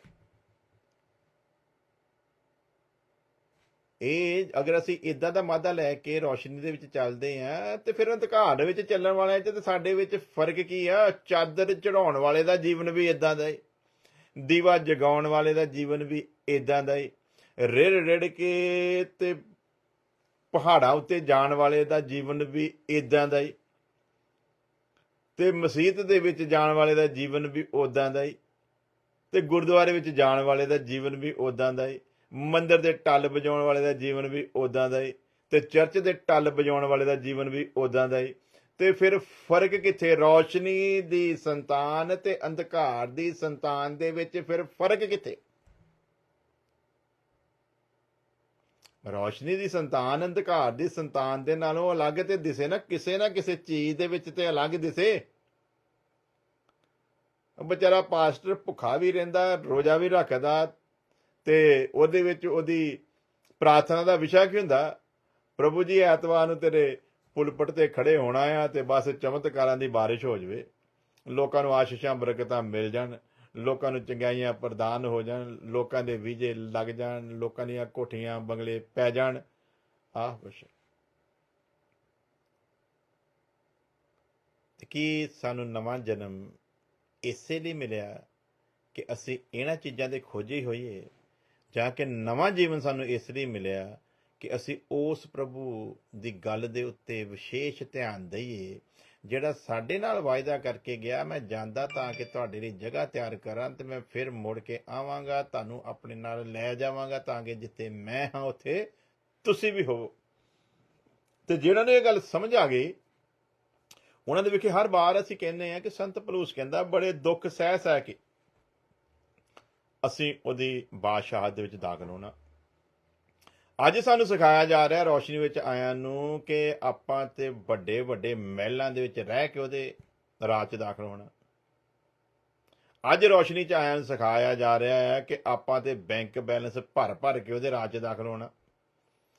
ਅੱਜ ਰੌਸ਼ਨੀ ਵਿੱਚ ਆਏ ਲੋਕਾਂ ਨੂੰ ਸਿਖਾਇਆ ਜਾ ਰਿਹਾ ਹੈ ਕਿ ਆਪਾਂ ਤੇ ਦੁਨੀਆ ਦੇ ਬਹੁਤ ਧਨਵਾਨ ਬਣ ਕੇ ਉਹਦੇ ਰਾਜ 'ਚ ਦਾਖਲ ਹੋਣਾ। ਅੱਜ ਕਲੀਸਿਆ ਨੂੰ ਸਿਖਾਇਆ ਜਾ ਰਿਹਾ ਆਪਾਂ ਤੇ ਬੜੇ ਸੁੱਖ ਆਨੰਦ ਔਰ ਆਪਣੀਆਂ ਸਾਰੀਆਂ ਬਿਲਾਸ਼ਾਵਾਂ ਨੂੰ ਪੂਰਾ ਕਰਕੇ ਉਹਦੇ ਰਾਜ 'ਚ ਦਾਖਲ ਹੋਣਾ ਹੈ। ਸੋ ਵਚਨ ਕਹਿੰਦਾ ਵੀ ਬੜੇ ਦੁੱਖ ਸਹਿ ਕੇ ਹੋਣਾ। ਹੁਣ ਜਾਂ ਤੇ ਵਚਨ ਦੀ ਮੰਨ ਲਈਏ, ਤੇ ਜਾਂ ਫਿਰ ਇਹਨਾਂ ਦੀ ਮੰਨ ਲਈਏ ਜਿਹੜੇ ਫਿਰ ਸਾਨੂੰ ਇਹਨਾਂ ਰਾਹਾਂ ਦੇ ਉੱਤੇ ਲਾ ਰਹੇ ਆ। ਸੋ ਬਚਾਉਣਾ ਤੇ ਵਚਨ ਨੇ। ਮੈਂ ਥੋੜੀ ਕਿਸੇ ਨੂੰ ਬਚਾ ਸਕਦਾ, ਮੇਰੀ ਕੀ ਔਕਾਤ ਹੈ? ਮੈਂ ਤੇ ਮਿੱਟੀ ਆ ਤੁਹਾਡੇ ਵਾਂਗੂ, ਤੇ ਜਿੱਦਾਂ ਤੁਸੀਂ ਮਿੱਟੀ ਤੇ ਮਿੱਟੀ ਵਿੱਚ ਮਿਲ ਜਾਣਾ, ਉਦਾਂ ਹੀ ਮੈਂ ਮਿਲ ਜਾਣਾ। ਪਰ ਜੇ ਤੁਸੀਂ ਵਚਨ ਨੂੰ ਸਮਝ ਗਏ ਤੇ ਵਚਨ ਤੁਹਾਨੂੰ ਮਿੱਟੀ ਵਿੱਚ ਨਹੀਂ ਮਿਲਣ ਦਊਗਾ। ਵਚਨ ਤੁਹਾਨੂੰ ਮਿੱਟੀ ਦੇ ਵਿੱਚ ਮਿਲਣ ਨਹੀਂ ਦਊਗਾ। ਤਾਂ ਭਾਵ ਇਹ ਆ ਕਿ ਅਗਰ ਅੱਜ ਪ੍ਰਭੂ ਯਿਸੂ ਮਸੀਹ ਆ ਜਾਵੇ ਤੇ ਧਿਆਨ ਰੱਖੋ, ਲਿਖਿਆ ਜਿਹੜੇ ਉਸ ਵਕਤ ਜਿਉਂਦੇ ਹੋਣਗੇ ਉਹ ਅੱਖ ਝਪਕਦੇ ਸਾਰ ਹੋਰ ਹੋਏ। ਤਿਆਰੀ ਤਾਂ ਸਾਡੀ ਇਦਾਂ ਦੀ ਹੋਣੀ ਚਾਹੀਦੀ। ਦੂਸਰੇ ਸਾਡੇ ਸਾਹਮਣੇ ਆਪਸ਼ਨ ਆ ਜਾਂਦਾ ਵੀ ਫਿਰ ਜੇ ਅਸੀਂ ਮਿੱਟੀ ਦੇ ਵਿੱਚ ਮਿਲ ਵੀ ਗਏ ਤੇ ਸਾਡਾ ਆਤਮਾ ਜਿਹੜਾ ਆ ਉਹ ਨਹੀਂ ਉਸ ਜਗ੍ਹਾ ਤੇ ਜਾਂਦਾ ਜਿੱਥੇ ਉਹ ਲੋਕ ਜਾਂਦੇ ਜਿਹੜੇ ਅੰਧਕਾਰ ਦੇ ਵਿੱਚ ਜੀਵਨ ਜਿਉਂਦੇ ਆ। ਸੋ ਸਮਝਾਉਣਾ ਹੈ ਹਰ ਚੀਜ਼ ਦੀ ਬਰੀਕੀ ਨੂੰ, ਇੱਕ ਸੇਵਕ ਦਾ ਕੰਮ ਹੈ। ਵਚਨ ਦੀ ਇੱਕ ਇੱਕ ਆਇਤ, ਉਹਦੇ ਇੱਕ ਇੱਕ ਸ਼ਬਦ ਨੂੰ ਕਲੀਸਿਆ ਨੂੰ ਸਮਝਾਉਣਾ ਪੂਰੀ ਤਰ੍ਹਾਂ, ਤਾਂ ਕਿ ਕਲੀਸਿਆ ਉਸ ਜਲਾਲੀ ਪ੍ਰਭੂ ਯਿਸੂ ਮਸੀਹ ਦੀ ਮਾਨਿਦ ਹੋ ਸਕੇ ਜਿਹਨੇ ਲੈਣ ਆਉਣਾ ਆ। ਤੇ ਉਹਨੇ ਜਦੋਂ ਲੈਣ ਆਉਣਾ, ਜਿਹੜਾ ਉਹਦੇ ਵਰਗਾ ਹੋਇਆ ਉਹਨੇ ਜਾਣਾ ਹੀ। ਹੁਣ ਆਪਾਂ ਬੈਠੇ ਹੋਈਏ ਥੀਏਟਰ ਦੇ ਵਿੱਚ ਫਿਲਮ ਦੇਖਣ ਗਏ ਹੋਈਏ, ਹਾਂਜੀ, ਤੇ ਪ੍ਰਭੂ ਯਿਸੂ ਮਸੀਹ ਦੀ ਆਮਦ ਹੋ ਜਾਵੇ ਤੇ ਫਿਰ ਫਿਲਮ ਦੇਖਦੇ ਦੇਖਦੇ ਚੁੱਕੇ ਜਾਵਾਂਗੇ ਨਾ। ਆਪਾਂ ਕਿਸੇ ਵਿਆਹ ਸ਼ਾਦੀ 'ਚ ਗਏ ਹੋਈਏ, ਉੱਥੇ ਨਾਚ ਰੰਗ ਚੱਲ ਰਿਹਾ ਹੋਵੇ, ਉੱਥੇ ਸਿੱਧੂ ਮੂਸੇਵਾਲੇ ਦਾ ਲੱਗਿਆ ਹੋਵੇ ਗਾਣਾ, ਤੇ ਆਪਾਂ ਪੈਗ ਦੋ ਲਾ ਕੇ ਤੇ ਉੱਥੇ ਦੁਨੀਆ ਦੇ ਰੰਗ 'ਚ ਰੰਗੇ ਹੋਈਏ, ਤੇ ਉਧਰੋਂ ਪ੍ਰਭੂ ਯਿਸੂ ਮਸੀਹ ਦੀ ਆਮਦ ਹੋ ਜਾਵੇ, ਉਹ ਆ ਜਾਵੇ ਆਪਣੇ ਲੋਕਾਂ ਨੂੰ ਲੈਣ ਵਾਸਤੇ, ਤੇ ਫਿਰ ਵਿਆਹ ਦੇ ਵਿੱਚੋਂ ਚੱਕੇ ਜਾਵਾਂਗੇ ਨਾ। ਆਪਣੇ ਦਿਲ ਤੇ ਕਦੀ ਹੱਥ ਰੱਖ ਕੇ ਆਪਣੇ ਆਪ ਕੋਲੇ ਪੁੱਛੀਏ, ਅਸੀਂ ਕਿੱਥੇ ਖੜੇ ਹਾਂ? ਅਸੀਂ ਕੀ ਕਰ ਰਹੇ ਹਾਂ? ਅਸੀਂ ਕਿਸ ਪਾਸੇ ਨੂੰ ਤੁਰ ਪਏ ਹਾਂ? ਸਾਨੂੰ ਪ੍ਰਭੂ ਨੇ ਕਿਸ ਲਈ ਬੁਲਾਇਆ ਆ, ਤੇ ਅਸੀਂ ਕੀ ਕਰਨ ਰਹੇ ਹਾਂ?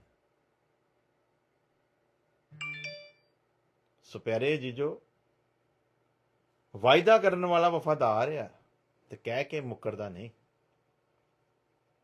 ਤੇ ਇਸ ਲਈ ਸਾਨੂੰ ਚਾਹੀਦਾ, ਜਿਹਨੇ ਆਪਣੇ प्यारे पुत्र की महिमा च बुलाया, की लिखा 11 आयत च, और उसकी महिमा की शक्ति के अनुसार सब प्रकार की सामर्थ्य से बलवंत होते जाओ, यहाँ तक के आनंद के साथ हर प्रकार से धीरज और सहनशीलता दिखा सको, और पिता का धन्यवाद करते रहो जिसने हमें इस योग्य बनाया कि ज्योति में पवित्र लोगों के साथ मिरास में सहभागी हों। ਧੰਨਵਾਦ ਸਾਡੇ ਕੋਲ ਪਿਤਾ ਦਾ ਕਰਨ ਦੀ ਵਜ੍ਹਾ ਕੀ ਹੈ ਭਲਾ? ਧੰਨਵਾਦ ਇਸ ਕਰਕੇ ਨਹੀਂ ਕਰਨਾ ਕਿ ਪ੍ਰਭੂ ਤੂੰ ਮੈਨੂੰ ਗੱਡੀ ਦੇਤੀ ਤੇ ਤੇਰਾ ਧੰਨਵਾਦ, ਤੂੰ ਮੇਰੀ ਕੋਠੀ ਪਵਾ ਦਿੱਤੀ ਤੇ ਤੇਰਾ ਧੰਨਵਾਦ, ਬੈਂਕ 'ਚ ਕੁਛ ਨਹੀਂ ਤੇ ਬੈਂਕ ਭਰ ਦਿੱਤੀ ਤੇ ਤੇਰਾ ਧੰਨਵਾਦ, ਨਿਆਣਿਆਂ ਨੇ PhD ਕਰ ਲਈ ਆ ਤੇ ਉਹ ਡਾਕਟਰ ਇੰਜੀਨੀਅਰ ਬਣ ਗਏ ਆ, ਤੇਰਾ ਧੰਨਵਾਦ। ਇਹ ਧੰਨਵਾਦ ਯਾਦ ਰੱਖੋ ਪਰਮੇਸ਼ਵਰ ਦੇ ਹਜ਼ੂਰ ਕਬੂਲ ਨਹੀਂ ਹੋਣਾ। ਕਈ ਇੱਥੇ ਅਗਿਆਨਤਾ ਦਾ ਮੇਰੇ ਨਾਲ ਪ੍ਰਸ਼ਨ ਕਰ ਲੈਂਦੇ, ਕਹਿੰਦੇ ਫਿਰ ਕੀ ਪ੍ਰਭੂ ਦੇ ਚ ਆ ਕੇ ਗਰੀਬ ਹੀ ਰਹੀਏ? ਨਹੀਂ, ਇਹ ਵੀ ਵਿਸ਼ਾ ਨਿਗਾ ਕਿ ਕੀ ਅਸੀਂ ਪ੍ਰਭੂ ਦੇ ਵਿੱਚ ਆ ਕੇ ਗਰੀਬ ਰਹੀਏ। ਅਸੀਂ ਗਰੀਬ ਰਹੀਏ ਜਾਂ ਅਮੀਰ ਰਹੀਏ, ਸਾਡਾ ਇਹ ਵਿਸ਼ਾ ਹੀ ਨਿਗਾ। ਵਿਸ਼ਾ ਇਹ ਹੈ ਤੇਰੀ ਇੱਛਾ ਪੂਰੀ ਹੋਵੇ। ਗਰੀਬੀ ਵਿਸ਼ਾ ਨਹੀਂ,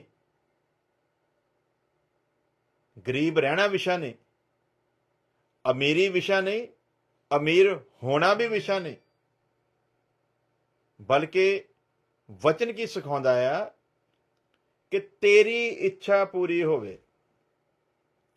ਪ੍ਰਭੂ ਬਣਾਵੇ ਸਾਨੂੰ ਅਰਬਪਤੀ ਖਰਬਪਤੀ, ਸਾਨੂੰ ਜਹਾਜ਼ ਦੇਵੇ, ਸਾਨੂੰ ਸ਼ਿਪ ਦੇਵੇ, ਸਾਨੂੰ ਮਹਿਲ ਦੇਵੇ, ਜੇ ਉਹਦੀ ਆਪਣੀ ਯੋਜਨਾ। ਲੇਕਿਨ ਜੇ ਇਹਨਾਂ ਚੀਜ਼ਾਂ ਨੂੰ ਪਾਉਣ ਲਈ ਅਸੀਂ ਤਰਲੋ ਮੱਛੀ ਹੋ ਰਹੇ ਹਾਂ, ਜੇ ਸਾਡੀ ਪ੍ਰਾਰਥਨਾ ਦਾ ਵਿਸ਼ਾ ਇਹ, ਸਾਡਾ ਚਰਚ 'ਚ ਜਾਣ ਦਾ ਵਿਸ਼ਾ ਇਹ, ਸਾਡੀ ਬੰਦਗੀ ਕਰਨ ਦਾ ਵਿਸ਼ਾ ਇਹ, ਸਾਡੀ ਭਗਤੀ ਕਰਨ ਦਾ ਵਿਸ਼ਾ ਇਹ, ਤੇ ਫਿਰ ਲਾਹਨਤ ਆ ਸਾਡੇ ਉੱਤੇ।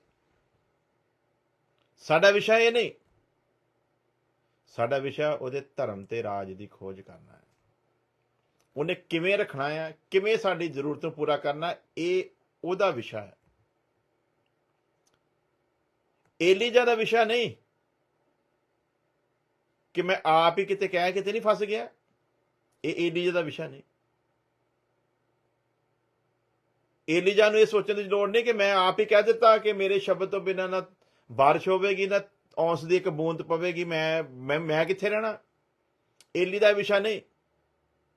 ਖੁਦਾ ਨੇ ਉਹਦੇ ਅੰਦਰ, ਜਿੱਦਾਂ ਅਸੀਂ ਪੜ੍ਹਿਆ उसकी महिमा की शक्ति के अनुसार सब प्रकार की सामर्थ से बलवंत होते जाओ।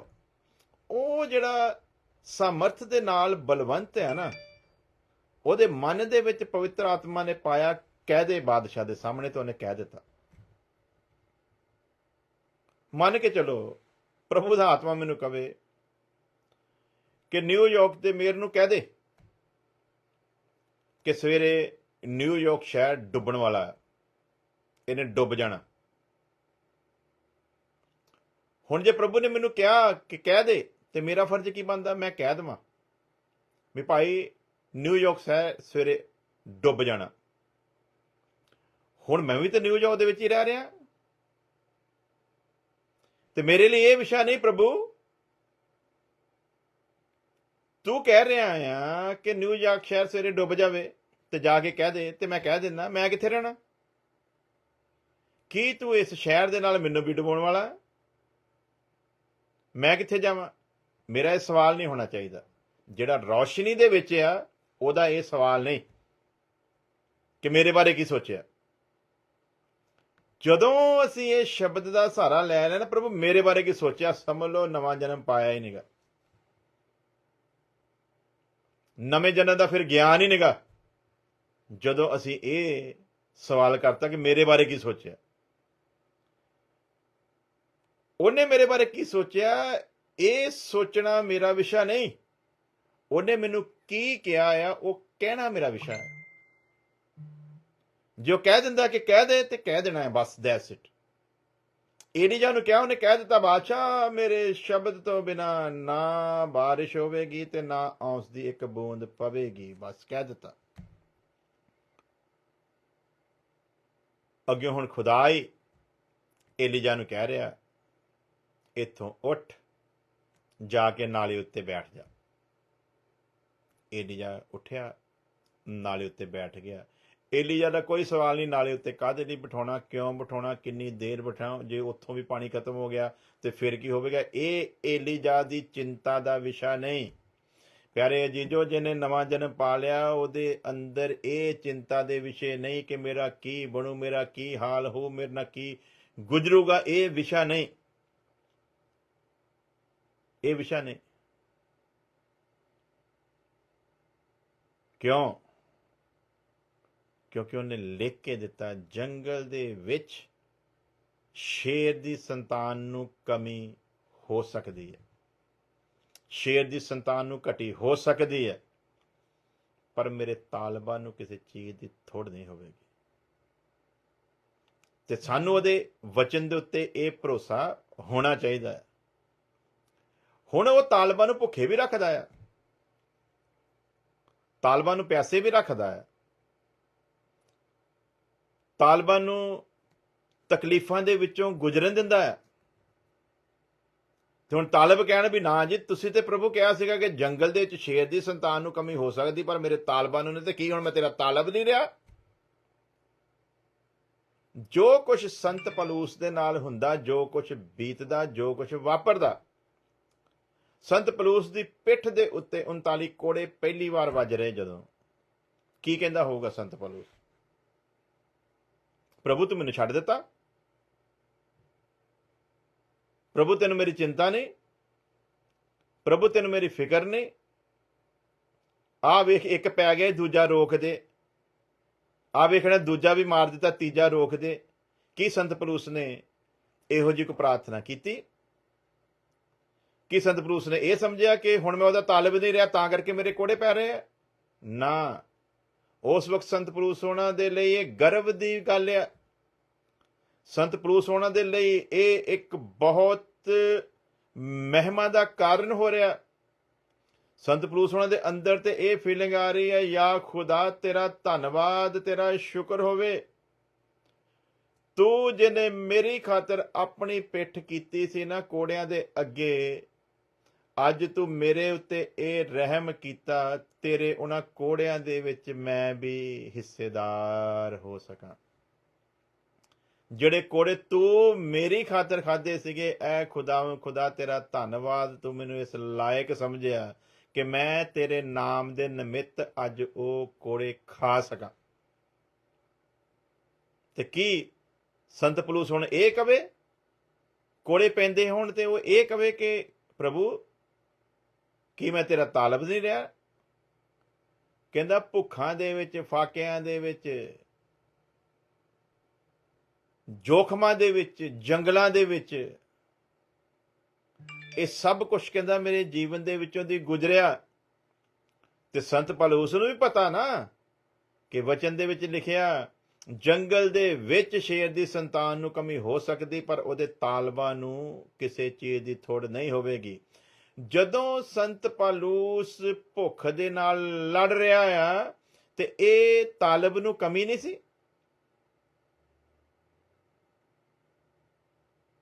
ਤੂੰ ਜਿੱਥੇ ਜਾਵੇਂਗਾ ਮੈਂ ਤੇਰੇ ਨਾਲ ਹੋਵਾਂਗਾ। ਜਦੋਂ ਸੰਤ ਪਲੂਸ ਦੇ ਕੋੜੇ ਪੈ ਰਹੇ ਆ ਤੇ ਕੀ ਉਹ ਹੁਣ ਇਹ ਗਿਲਾ ਕਰੇ ਕਿ ਪ੍ਰਭੂ ਤੂੰ ਮੇਰੇ ਨਾਲ ਨਹੀਂ? ਜਦੋਂ ਜਹਾਜ਼ ਟੁੱਟ ਗਿਆ ਤੇ ਸਮੁੰਦਰ ਦੇ ਵਿੱਚ ਉਹ ਵਿਚਾਰਾ ਇੱਕ ਦਿਨ ਤੇ ਇੱਕ ਰਾਤ ਪਿਆ, ਤੇ ਕੀ ਹੁਣ ਉਹ ਇਹ ਗਿਲਾ ਕਰੇ ਵੀ ਪ੍ਰਭੂ ਤੂੰ ਤੇ ਕਹਿੰਦਾ ਸੀ ਯੁੱਗਾਂ ਦੇ ਅੰਤ ਤੱਕ ਮੈਂ ਤੇਰੇ ਨਾਲ ਆ, ਤੇ ਹੁਣ ਕਿੱਥੇ? ਤੂੰ ਇਹ ਸ਼ਿਪ ਟੁੱਟਣੀ ਗੱਲ ਨਹੀਂ ਦਿੱਤਾ ਜੇ ਤੂੰ ਮੇਰੇ ਨਾਲ ਸੀ। ਪਿਆਰੇ ਅਜੀਜ਼ੋ, ਅਜੇ ਵੀ ਮੌਕਾ ਆ, ਅਸੀਂ ਪ੍ਰਭੂ ਦੀ ਇੱਛਾ ਨੂੰ ਸਮਝੀਏ। ਕੀ ਪੜਿਆ ਸੀ?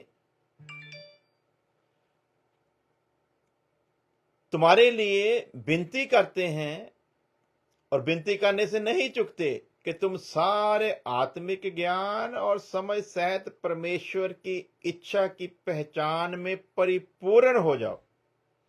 ਜਿਹੜਾ ਰੌਸ਼ਨੀ ਪਾਇਆ ਹੋਇਆ ਬੰਦਾ, ਜਿਹੜਾ ਰੌਸ਼ਨੀ ਦੇ ਵਿੱਚ ਰਹਿੰਦਾ, ਜੇ ਉਹ ਉਹਦੀ ਇੱਛਾ ਦੀ ਪਹਿਚਾਣ ਦੇ ਵਿੱਚ ਪਰਿਪੂਰਨ ਨਹੀਂ ਹੋਇਆ, ਸਾਡੇ ਲਈ ਸਭ ਤੋਂ ਅਹਿਮ ਨਵਾਂ ਜਨਮ ਪਾਏ ਹੋਏ ਬੰਦੇ ਦੇ ਲਈ ਸਭ ਤੋਂ ਮੇਨ ਸਬਜੈਕਟ, ਸਭ ਤੋਂ ਮੇਨ ਵਿਸ਼ਾ ਇਹ ਹੈ ਕਿ ਉਹਨੇ ਪਰਮੇਸ਼ਵਰ ਦੀ ਇੱਛਾ ਦੀ ਪਹਿਚਾਣ ਦੇ ਵਿੱਚ ਪਰਿਪੂਰਨ ਹੋਣਾ। ਜੇ ਉਹ ਉਹਦੀ ਇੱਛਾ ਦੀ ਪਹਿਚਾਣ ਦੇ ਵਿੱਚ ਪਰਿਪੂਰਨ ਹੈ ਤੇ ਕੋਈ ਚੁਣੌਤੀ ਉਹਨੂੰ ਹਰਾ ਨਹੀਂ ਸਕਦੀ, ਕੋਈ ਚੈਲੰਜ ਉਹਨੂੰ ਬੇਦਿਲ ਨਹੀਂ ਕਰ ਸਕਦਾ। ਜਿਹੜਾ ਉਹਦੀ ਇੱਛਾ ਦੀ ਪਹਿਚਾਣ ਦੇ ਵਿੱਚ ਪਰਿਪੂਰਨ ਹੋਇਆ ਪਿਆ ਆ। ਜਿਹੜਾ ਉਹਦੀ ਇੱਛਾ ਦੀ ਪਹਿਚਾਣ ਦੇ ਵਿੱਚ ਪਰਿਪੂਰਨ ਨਹੀਂ ਆ, ਸਿੱਧੀ ਸਿੱਧੀ ਗੱਲ ਆ ਕਿ ਉਹ ਜਿਹਨੂੰ ਰੌਸ਼ਨੀ ਸਮਝਦਾ ਆ, ਉਹਨੂੰ ਚੈੱਕ ਕਰਨਾ ਪੈਣਾ ਕਿਤੇ ਉਹ ਹਨੇਰਾ ਤੇ ਨਹੀਂ। ਕਿਉਂਕਿ ਜਿਹੜਾ ਰੌਸ਼ਨੀ ਦੇ ਵਿੱਚ ਆ, ਉਹਨੂੰ ਇਹ ਪਤਾ ਲੱਗ ਗਿਆ ਆ, ਮੇਰੇ ਜੀਵਨ ਦਾ ਹਰ ਉਤਾਰ ਚੜਾਓ, ਮੇਰੇ ਨਾਲ ਜੋ ਕੁਛ ਵੀ ਹੋਵੇ,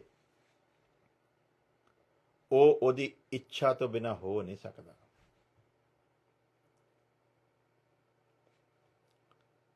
ਅਗਰ ਉਹ ਮੇਰੇ ਲਈ ਮੇਰੀ ਢਾਲ ਆ, ਤੇ ਜੇ ਉਹਨੇ ਆਪਣੀ ਢਾਲ ਮੇਰੇ ਮੋਹਰਿਓਂ ਪਰੇ ਕੀਤੀ ਆ ਤੇ ਕਿਸੇ ਤੀਰ ਨੂੰ ਆਉਣ ਦਿੱਤਾ ਮੈਨੂੰ ਜ਼ਖਮੀ ਕਰਨ ਦੇ ਲਈ, ਤੇ ਇਹ ਨਹੀਂ ਕਿ ਪਰਮੇਸ਼ਵਰ ਨੇ ਮੈਨੂੰ ਛੱਡ ਦਿੱਤਾ ਆ।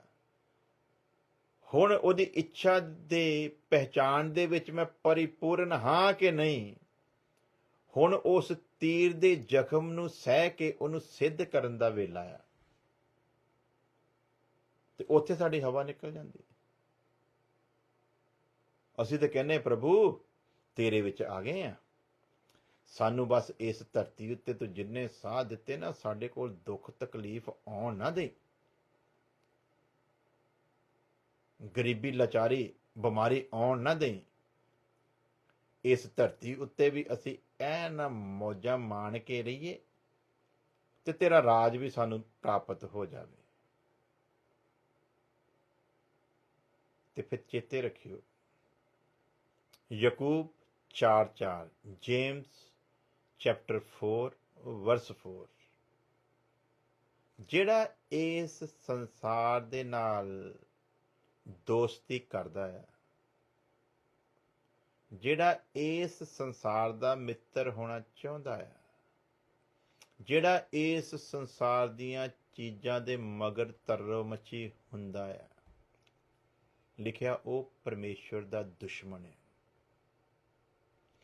ਔਰ ਪਰਮੇਸ਼ਵਰ ਆਪਣੇ ਦੁਸ਼ਮਣ ਨੂੰ ਕਦੇ ਆਪਣੇ ਰਾਜ ਦੇ ਵਿੱਚ ਦਾਖਲ ਹੋਣ ਦੇਵੇਗਾ ਨਹੀਂ। ਦੁਸ਼ਮਣ ਸੀ ਅਸੀਂ ਅੰਧਕਾਰ ਦੇ ਜਦੋਂ ਪੁੱਤਰ ਸੀ, ਉੱਥੋਂ ਤੇ ਸਾਨੂੰ ਦੁਸ਼ਮਣ ਦੀ ਹਾਲਤ ਦੇ ਵਿੱਚ ਹੀ ਆਪਣੇ ਪਿਆਰੇ ਪੁੱਤਰ ਦੀ ਮਹਿਮਾ ਦੇ ਵਿੱਚ ਬੁਲਾਇਆ ਆ। ਲੇਕਿਨ ਹੁਣ ਅਗਰ ਦੁਸ਼ਮਣੀ ਕਰਾਂਗੇ ਤੇ ਫਿਰ ਯਿਸੂ ਮਸੀਹ ਦੇ ਪਵਿੱਤਰ ਲਹੂ ਨੂੰ ਆਪਣੇ ਪੈਰਾਂ ਦੇ ਹੇਠ ਰੋਂਦਾਂਗੇ। ਤੇ ਜੇ ਅਸੀਂ ਉਹਦੇ ਪਵਿੱਤਰ ਲਹੂ ਨੂੰ ਆਪਣੇ ਪੈਰਾਂ ਹੇਠ ਰੋਂਦਾਂਗੇ ਤੇ ਫਿਰ ਪਤਰਸ ਕਹਿੰਦਾ ਇਹੋ ਜਿਹਿਆਂ ਦੇ ਲਈ ਕੋਈ ਮਾਫੀ ਨਹੀਂ।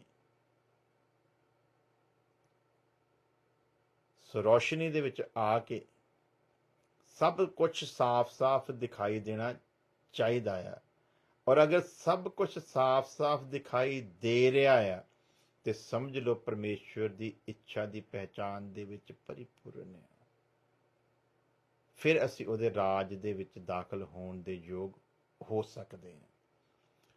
ਸੋ ਇੱਕ ਨਵਾਂ ਜਨਮ ਪਾਏ ਹੋਏ ਬੰਦੇ ਦਾ ਸਭ ਤੋਂ ਮੇਨ ਨਿਸ਼ਾਨਾ ਇੱਕੋ ਹੀ ਹੋਣਾ ਚਾਹੀਦਾ, ਕੁਛ ਵੀ ਕਰਕੇ, ਕੁਛ ਵੀ ਕੀਮਤ ਦੇ ਕੇ ਮੈਂ ਕਿਸੇ ਤਰ੍ਹਾਂ ਸਿੱਧਤਾ ਨੂੰ ਪ੍ਰਾਪਤ ਕਰਨਾ ਹੈ। ਮੈਂ ਕਿਸੇ ਤਰ੍ਹਾਂ ਵੀ ਪਰਫੈਕਟ ਹੋਣਾ ਆਪਣੀ ਜ਼ਿੰਦਗੀ ਦਾ ਆਖਰੀ ਸਾਹ ਛੱਡਣ ਤੋਂ ਪਹਿਲਾਂ। ਅਗਰ ਮੈਂ ਇਸ ਚੀਜ਼ 'ਚ ਕਾਮਯਾਬ ਹੋ ਗਿਆ ਤੇ ਮੈਂ ਮੁਕਤੀ ਪਾ ਕੇ ਇਸ ਸੰਸਾਰ ਤੋਂ ਕੂਚ ਕਰਾਂਗਾ। ਸੋ ਪਿਆਰੇ ਅਜੀਜ਼ੋ, ਰੌਸ਼ਨੀ ਦੇ ਵਿੱਚ ਖੁਦਾ ਲੈ ਆਇਆ, ਇਹ ਉਹਦਾ ਵੱਡਾ ਰਹਿਮ ਹੈ। ਹੁਣ ਉਹ ਚਾਹੁੰਦਾ ਆ ਕਿ ਰੌਸ਼ਨੀ ਹਨੇਰੇ ਤੋਂ ਵੱਖਰੀ ਰਵੇ। ਉਹਦੇ ਵਿੱਚ ਸਾਡਾ ਸਹਿਯੋਗ ਹੋਣਾ ਬੜਾ ਜ਼ਰੂਰੀ ਹੈ। ਤੇ ਆਓ ਅੱਜ ਇਹ ਨਿਰਣੇ ਲਈਏ ਕਿ ਅਸੀਂ ਉਹਦੇ ਵਿੱਚ ਪੂਰਾ ਸਹਿਯੋਗ ਕਰਾਂਗੇ। ਅਸੀਂ ਸੰਤ ਪੌਲੁਸ ਦੀ ਤਰ੍ਹਾਂ ਆਪਣੀ ਪਿੱਠ ਦੇ ਉੱਤੇ ਕੋੜੇ ਖਾਣ ਦੇ ਲਈ ਤਿਆਰ ਰਵਾਂਗੇ। ਅਸੀਂ ਸੰਤ ਪੌਲੁਸ ਦੀ ਤਰ੍ਹਾਂ ਹਰੇਕ ਚੁਣੌਤੀ ਦਾ ਸਾਹਮਣਾ ਕਰਨ ਦੇ ਲਈ ਤਿਆਰ ਰਵਾਂਗੇ। ਅਸੀਂ ਗਰੀਬੀ 'ਚ, ਲਾਚਾਰੀ 'ਚ, ਬਿਮਾਰੀ 'ਚ, ਭੁੱਖ ਦੇ ਵਿੱਚ ਕਦੇ ਵੀ ਸਰਵ ਸ਼ਕਤੀਮਾਨ ਦੇ ਅੱਗੇ ਗਿੜਗੜਾਵਾਂਗੇ, ਤਰਲਾ ਕਰਾਂਗੇ ਨਹੀਂ। ਰੋਣ ਦਾ ਵਿਸ਼ਾ ਸਾਡੀ ਗਰੀਬੀ, ਸਾਡੀ ਲਾਚਾਰੀ, ਸਾਡੀ ਬਿਮਾਰੀ ਨਹੀਂ ਹੋਣਾ ਚਾਹੀਦਾ। ਰੋਣ ਦਾ ਵਿਸ਼ਾ ਇਹ ਹੋਣਾ ਚਾਹੀਦਾ ਕਿ ਉਹਨੇ ਮੇਰੇ ਖਾਤਰ ਕੀ ਕੀਤਾ ਹੈ ਤੇ ਕਿਉਂ ਕੀਤਾ ਹੈ। ਸਾਡੀ ਅੱਖਾਂ ਦੇ ਵਿੱਚੋਂ ਅਥਰੂ ਜਦੋਂ ਆਵੇ ਤੇ ਉਹਦੇ ਪ੍ਰੇਮ ਨੂੰ ਯਾਦ ਕਰਕੇ ਆਵੇ, ਆਪਣੀ ਬਿਮਾਰੀ, ਆਪਣੀ ਲਾਚਾਰੀ, ਆਪਣੇ ਦੁੱਖ, ਆਪਣੇ ਤਕਲੀਫਾਂ ਨੂੰ ਦੇਖ ਕੇ ਨਹੀਂ। ਖੁਦਾ ਤੁਹਾਨੂੰ ਬੜੀ ਆਸ਼ੀਸ਼ ਦੇਵੇ। ਇਸੇ ਤਰ੍ਹਾਂ ਖੁਦਾ ਦੀ ਅਗਰ ਇੱਛਾ ਹੋਈ, ਅਗਰ ਉਹਨੇ ਕੱਲ ਦੀ ਸ਼ਾਮ ਸਾਨੂੰ ਨਸੀਬ ਕੀਤੀ ਤੇ ਇਸੇ ਤਰ੍ਹਾਂ ਨਿਊਯਾਰਕ ਦੇ ਟਾਈਮ ਦੇ ਮੁਤਾਬਕ ਕੱਲ ਸ਼ਾਮ ਅਸੀਂ 9:30 ਵਜੇ ਫਿਰ ਖੁਦਾ ਦੇ ਵਚਨ ਨੂੰ ਸਿੱਖਣ ਦੇ ਲਈ ਇਕੱਠੇ ਹੋਵਾਂਗੇ ਇਸੇ ਮਾਧਿਅਮ ਤੋਂ। ਔਰ ਅਗਰ ਪ੍ਰਭੂ ਦੀ ਆਮਦ ਦੇ ਵਿੱਚ ਦੇਰੀ ਹੈ ਤੇ ਤੁਸੀਂ ਤਿਆਰ ਰਹਿਣਾ ਕਿ ਅਸੀਂ ਕੱਲ ਨੂੰ ਖੁਦਾ ਦਾ ਵਚਨ ਸਿੱਖੀਏ, ਤੇ ਜੇ ਪ੍ਰਭੂ ਆ ਜਾਵੇ ਤੇ ਫਿਰ ਤਿਆਰੀ ਦੇ ਵਿੱਚ ਰਹੋ ਕਿ ਅਸੀਂ ਉਹਦੇ ਨਾਲ ਜਾ ਸਕੀਏ। ਖੁਦਾ ਤੁਹਾਨੂੰ ਬੜੀ ਆਸ਼ੀਸ਼ ਦੇਵੇ। ਫਿਰ ਰਿਪੀਟ ਕਰਾਂਗਾ, ਨਿਊਯਾਰਕ ਟਾਈਮ 9:30 ਔਰ ਇੰਡੀਆ ਟਾਈਮ 8 ਵਜੇ ਸੁਬਹ।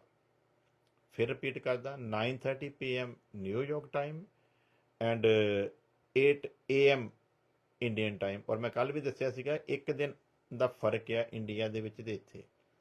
ਅਗਰ ਅੱਜ ਸਾਡੇ ਇੱਥੇ 24 ਤਰੀਕ ਦੀ ਸ਼ਾਮ ਆ ਤੇ ਤੁਹਾਡੇ 25 ਤਰੀਕ ਦੀ ਸੁਬਹ ਆ।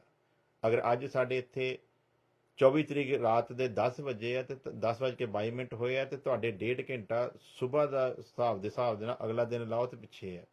ਸੋ ਸਾਨੂੰ ਤੁਹਾਡੇ 25 ਤਰੀਕ ਲਗਭਗ ਇਸ ਵਕਤ ਮੇਰੇ ਖਿਆਲ ਦੇ ਨਾਲ 9 ਵਜੇ ਜਾਂ 8 ਮਿੰਟ ਘੱਟ ਹੋਣਗੇ ਤੇ ਸਾਡੇ ਇੱਥੇ 10:22 ਸ਼ਾਮ 24 ਤਰੀਕ ਦੇ ਔਰ ਤੁਹਾਡੇ 25 ਤਰੀਕ ਸੁਬਹ ਦੇ ਆ। ਸੋ ਇਹ ਟਾਈਮਿੰਗ ਮਿਲਾ ਲਿਆ ਕਰੋ। ਸੋ ਖੁਦਾ ਇਸੇ ਤਰ੍ਹਾਂ ਤੁਹਾਨੂੰ ਬੜੀ ਆਸ਼ੀਸ਼ ਦਿਓ। ਆਓ ਪ੍ਰਾਰਥਨਾ ਕਰਦੇ ਹਾਂ। ਪਿਆਰੇ ਖੁਦਾ ਤੁਹਾਡਾ ਧੰਨਵਾਦ ਕਰਦੇ, ਤੁਹਾਡੀ ਦਇਆ, ਤੁਹਾਡੀ ਮੁਹੱਬਤ ਦੇ ਲਈ। ਜਿੰਨੇ ਵੀ ਲੋਕਾਂ ਨੇ ਈਮਾਨ ਦੇ ਨਾਲ ਤੁਹਾਡੇ ਵਚਨ ਨੂੰ ਸੁਣਿਆ, ਇੱਕ ਜ਼ਿੰਦਗੀ ਦੇ ਲਈ ਤੁਹਾਡੇ ਵੱਡੇ ਅਨੁਗ੍ਰਹਿ ਨੂੰ ਮੰਗਦੇ ਖੁਦਾਵੰਦ। ਔਰ ਪਿਆਰੇ ਪ੍ਰਭੂ ਜੀ, ਪ੍ਰਾਰਥਨਾ ਕਰਦਾ ਤੇਰੇ ਦਾਸ ਹੋਣ ਦੇ ਨਾਤੇ ਕਿ ਹਰ ਇੱਕ ਚੁਣੌਤੀ ਦਾ ਸਾਹਮਣਾ ਕਰਨ ਦੇ ਲਈ ਆਪਣੇ ਲੋਕਾਂ ਨੂੰ ਬਲ ਦਿਓ ਖੁਦਾਵੰਦ, ਸਾਮਰਥ ਬਖਸ਼ੋ ਖੁਦਾਵੰਦ।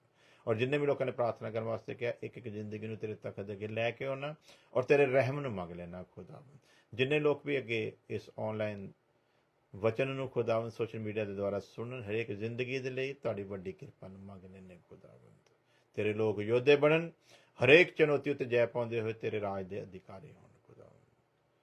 ਸਾਡੀ ਪ੍ਰਾਰਥਨਾ ਸੁਣੋ, ਕਬੂਲ ਕਰੋ ਮਸੀਹ ਯਿਸੂ ਦੇ ਨਾਮ ਦੇ ਵਿੱਚ, ਆਮੀਨ। ਹੁਣ ਸਾਡੇ ਖੁਦਾਵੰਦ ਯਿਸੂ ਮਸੀਹ ਦਾ ਫਜ਼ਲ, ਖੁਦਾ ਬਾਪ ਦੀ ਮੁਹੱਬਤ, ਪਾਕ ਦੀ ਸੰਗਤ ਹੁਣ ਤੋਂ ਲੈ ਕੇ ਹਮੇਸ਼ਾ ਤੱਕ ਉਹਦੇ ਤਮਾਮ ਲੋਕਾਂ ਦੇ ਨਾਲ ਬਣੀ ਰਵੇ, ਆਮੀਨ ਆਮੀਨ। खुदा तुहानूं बड़ी आशीष देवे जिन्ने भी लोग जुड़े सीगे। और ये एक अच्छा खुदा ने तुहाडे ते रहम कीता कि तुसीं अपने इस दुनिया के टाइम ਦੇ ਵਿੱਚੋਂ टाइम ਕੱਢ ਕੇ खुदा ਦੇ वचन ਦੇ ਨਾਲ बैठ सको। और खुदावंद खुदा ਦਾ वचन ही दसदा है मरियम ਦੇ ਲਈ खुदा ने ऐलान ਕੀਤਾ ਸੀ। मरियम ने ਉਹ ਹਿੱਸਾ ਚੁਣ ਲਿਆ ਜਿਹੜਾ ਉਹਦੇ ਤੋਂ ਖੋਇਆ ਨਹੀਂ ਜਾਵੇਗਾ। ਸੋ ਜਿਹੜੇ ਲੋਕ ਇਸ ਤਰ੍ਹਾਂ ਵਚਨ ਦੇ ਨਾਲ ਬਹਿੰਦੇ ਆ ਇਹ ਯਾਦ ਰੱਖਣ, ਸਾਡਾ ਧਨ ਦੌਲਤ ਘਰ ਬਾਰ ਸਭ ਕੁਝ ਖੋਇਆ ਜਾ ਸਕਦਾ ਹੈ, ਲੇਕਿਨ ਜੇ ਅਸੀਂ ਖੁਦਾਵੰਦ ਖੁਦਾ ਦੇ ਵਚਨ ਦੇ ਨਾਲ ਬਹਿੰਦੇ ਹਾਂ ਤੇ ਇਹ ਉਹ ਮੁਬਾਰਕ ਹਿੱਸਾ ਹੈ ਜਿਹਨੂੰ ਕਦੇ ਖੋਇਆ ਜਾ ਸਕਦਾ ਨਹੀਂ। ਔਰ ਇਹ ਹਿੱਸਾ ਸਾਡੇ ਲਈ ਉਸ ਅਨੰਤ ਜੀਵਨ ਦਾ ਕਾਰਨ ਹੋਵੇਗਾ। ਖੁਦਾ ਤੁਹਾਡੇ ਨਾਲ ਹੋਵੇ। ਸਾਰਿਆਂ ਨੂੰ ਜੈ ਮਸੀਹ।